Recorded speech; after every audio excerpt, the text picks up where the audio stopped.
Hey guys, Tony here, and in this video I'm going to share my thoughts on what it's been like to have a dedicated home theatre for just on 1 year. I'll share my thoughts, the goods, the bads, and everything in between, so stay tuned.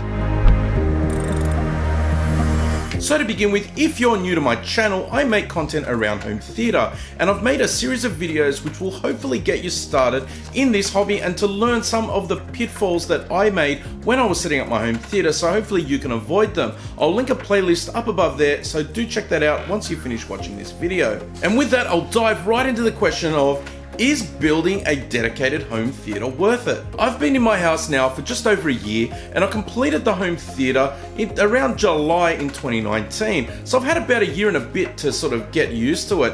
And when I say completed, that leads me to my first point, and that is be prepared to upgrade. When I designed and built my home theatre, I never really expected that what I initially thought I was going to get would be something that I would be happy with. And this is most likely due to the lack of experience that I had when I was entering into the hobby. I knew that I wanted a home theatre, I really liked the idea, and I'd seen plenty of YouTube videos out there with people that had home theatres, but really, I just did not know what I was doing. It is a continuous learning experience when you're building a home theatre. There's always something new to learn, there's always new techniques and new products and things that you can add to your home theatre to improve the experience. Didn't take me long in my home theatre building journey when I realised that I had made a lot of mistakes. The first one being that I placed my door too close to the front.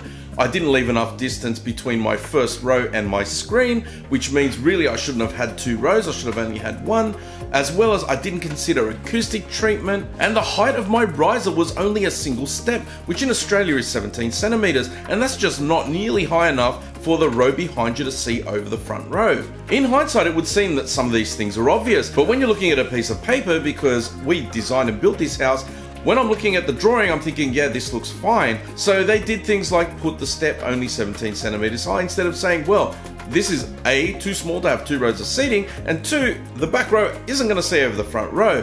So I did trust a little bit too much that they knew what they were doing. I didn't look at all of the minute details that I really should have when I was building this room. So my advice to anyone that's starting new in this hobby is really take your time, analyze every single component that you're going to be putting into your space, and make sure that you've covered every base, because like me, you may end up being disappointed and having to spend lots of money to try and fix things after the fact. Now, because I really like to help people, I set up a Discord server, and you can join in the links down below, and we have some really knowledgeable people on there, and we're trying to grow the community so that we can share our knowledge and everyone can add to the conversation so that we can all grow and improve our home theatres. So before I give you my final answer on whether I think it's worth building a dedicated home theatre, there's a few things that I'd like to address first, and something that you may need to consider if you're trying to make that decision yourself. And the first one, and the most obvious one, is going to be the cost. No matter how far you wish to go with your home theatre, it isn't going to be cheap.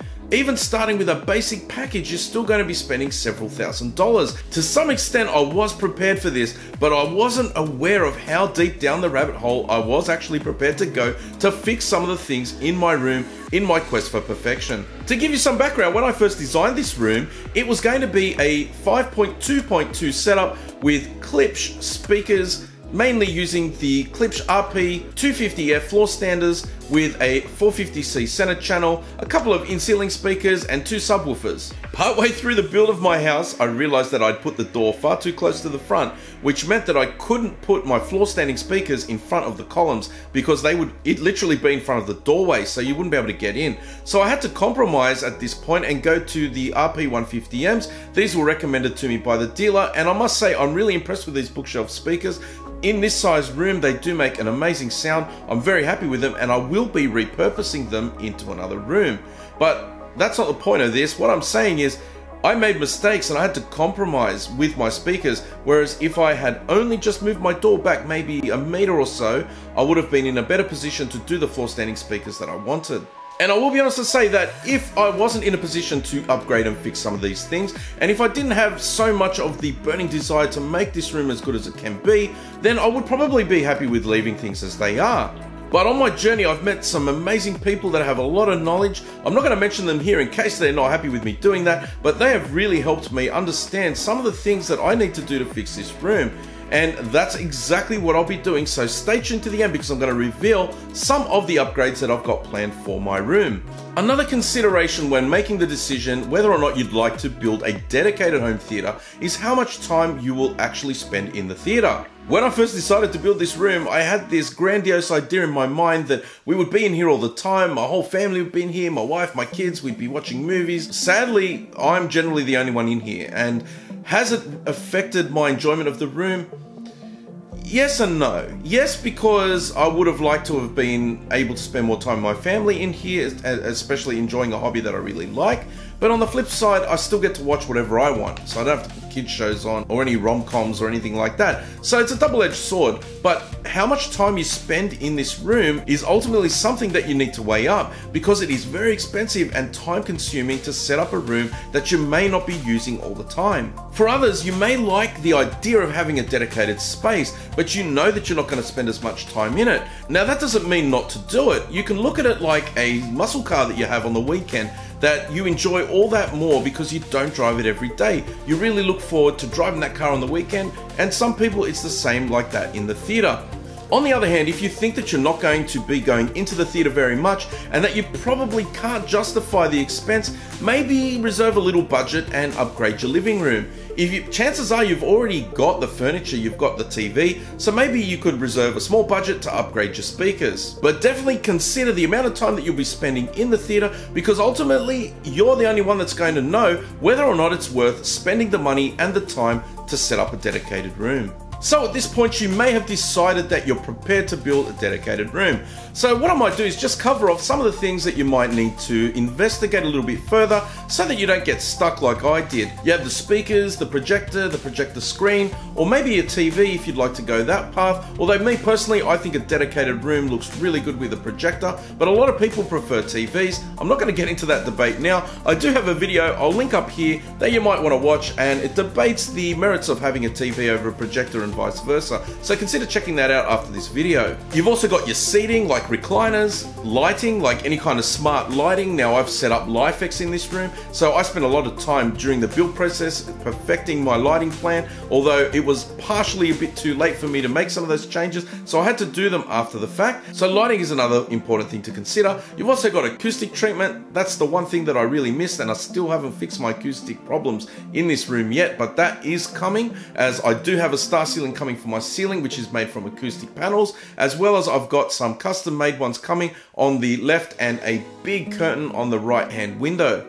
It's also really important to consider your cabling and making sure that you have provisioned all the cables that you need for a minimum of a 7.2.4 setup. Make sure that you pre-wire, even if you're not going to use all those speaker points.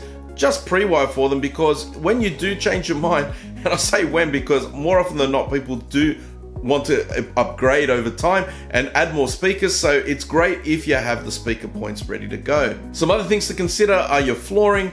I've got nice thick carpet with a really thick underlay, so it does help reduce some of the echo that you can get if you have a hard surfaced floor. You'll also need to consider the AV equipment such as your receiver, amplifiers, streaming boxes, UHD players, gaming consoles. So all the things that I've mentioned really add to the price. So I'd recommend getting a spreadsheet and itemizing everything out and just ticking that off and seeing whether or not you can afford it. If you're still unsure at this point, I will leave a playlist up above to some of my helpful videos which show some of the mistakes that I've made and help you understand some of the basics in getting into home theater. Consider checking that out after this video. So the next thing that I wasn't prepared for was the fact that I was going to want to upgrade. Now, my wife thinks I'm crazy, the fact that I want to upgrade my system so soon after setting it up, but unfortunately there's just things that I cannot wrap my head around. And whilst I do enjoy the experience of being in this theater, I know that I will enjoy it more if I can fix some of these issues, such as getting speakers that will go behind the screen at ear height.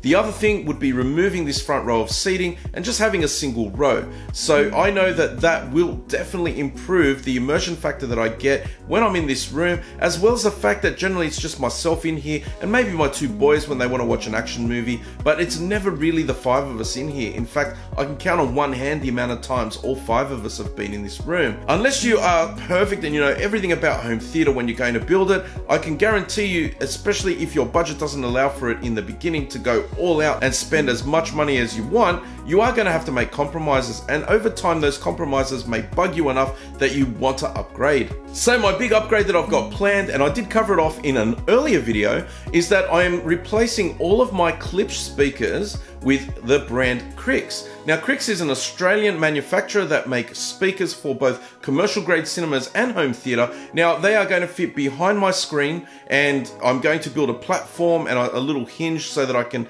put my screen in front and actually tilt it up.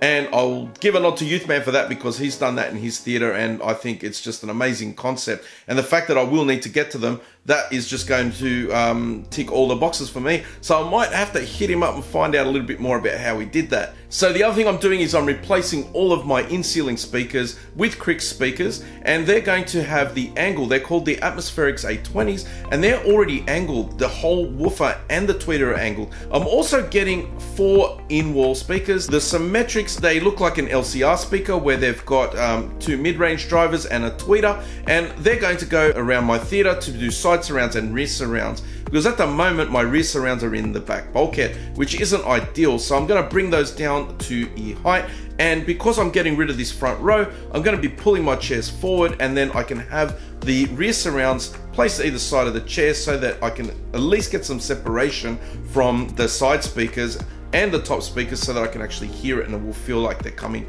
from behind. So that's a really exciting upgrade. I will have a whole series of videos on that upgrade, and I'll be introducing the people that are involved in the project, the dealers that I've dealt with, and also all the products, and I will link them down below so that you can check those out. In a long-winded way, I've kind of explained my views on what it's like to have owned a dedicated home theatre for just on a year, and whether or not I think it's worth it.